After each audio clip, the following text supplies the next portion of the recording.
Helping a family say goodbye to a beloved pet, it's one of the most important, most delicate things you do for your community. But there's often a member of that family whose grief is completely silent, but just as profound, and that's the child. Today we're going to talk about why supporting that child isn't just the right thing to do, it's probably the single smartest strategic decision you can make for the future of your business. This isn't just about heart, it's about the hard data. And let's start right there with the data. This isn't just a feeling or a nice idea.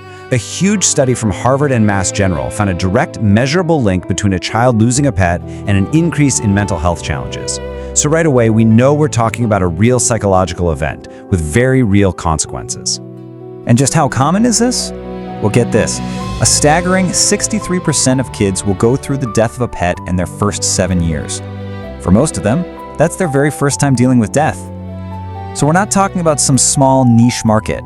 We're talking about something that's practically a universal part of childhood. So that begs the question, right? If this experience is so common, why isn't the support for it?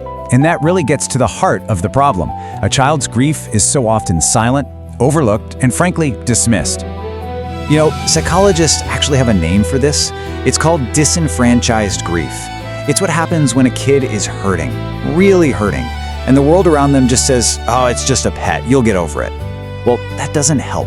It just creates confusion and shame, and it forces that kid to grieve all alone. Your business is in the perfect spot to be the one voice that says, no, your feelings are real and they matter.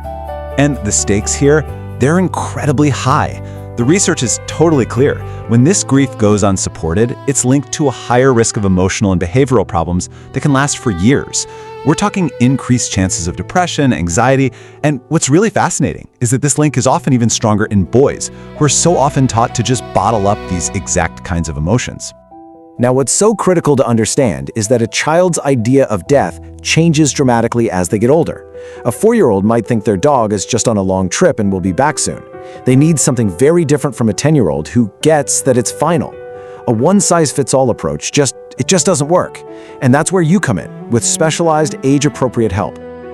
Okay, so this deep, unmet need, it isn't just a social issue. It is a massive, hidden market opportunity.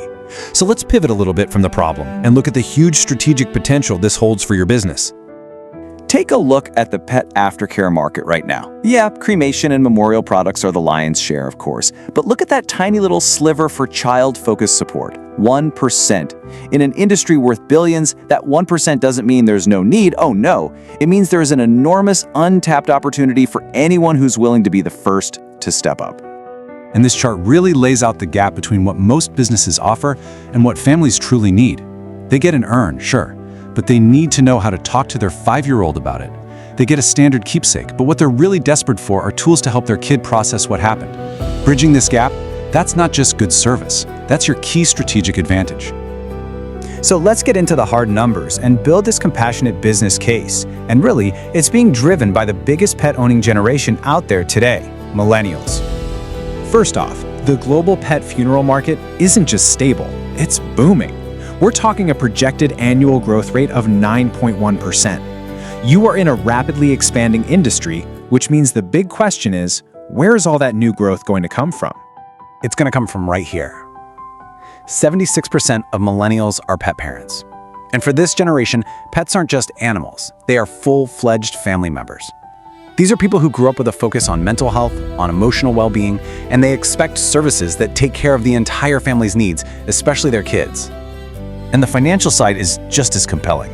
I mean, traditional services have solid margins, we all know that. But specialized premium services like child-focused grief kits or memorial experiences, they can generate margins well over 20%. So this isn't just about adding a new service, it's about making your entire business more profitable. So you're probably thinking, okay, this sounds great, but how do I actually do this without a huge risky investment? Well, the answer is a scalable 3-tiered approach that lets you start small and grow as you see the demand. We'll break it down into 3 simple phases. First, foundational support. Then, interactive memorialization. And finally, community engagement. It's a clear path that takes you from being a service provider to a trusted community leader. Tier 1 is your entry point. This is all the low-cost, high-impact stuff. simple resource packets, a guide for parents, a page on your website with some links. I mean, these are things you could get up and running in 30 to 60 days, and they would immediately set you apart from your competition with very little overhead. Tier 2 is where you deepen that engagement. Think about bundled memorial kits designed for kids, or a little ceremony where a child can help make a paw print. This stuff transforms grief from something that just happens to a child into an active, constructive act of remembrance. And, of course, it creates clear upsell opportunities for your premium packages. And finally, Tier 3. This is where you become a true pillar of the community, hosting remembrance events, partnering with local schools, building a referral network with counselors. This positions you as the undisputed local authority, and that builds a kind of brand loyalty that money just can't buy. Because at the end of the day, this isn't about one transaction. It's about building a profound emotional bond with an entire family that pays dividends for decades. I want you to just let this data point sink in for a second. 6 new families per month for human funeral services. Why? Simply because that firm had shown true compassion when their pet died. That is the ultimate return on investment. It's a direct bridge from your pet aftercare to your core human services business. Here's the most crucial point of all. When you support a child through their first major loss, their parents will never, ever forget it. You're not just providing a service for a pet, you are earning the trust of a family for all of their future end-of-life needs. That creates a competitive advantage that is nearly impossible for anyone else to overcome. So where do you start? The path forward is actually clear, it's low risk, and you can take action on it right away. The path forward begins with one simple step. Just start with Tier 1. You don't need a massive overhaul. All it takes is a small investment in that foundational support. This one decision, something you could do in the next 2 months, can start to completely reshape your reputation and build the foundation for incredible future growth. Every day, your work helps a family honor a memory. The question now is, what will you do to build your own legacy? By embracing this opportunity, you can transform your business from just another service provider into a cornerstone of community compassion. You can ensure your legacy is one of care, of innovation, and of profound family support.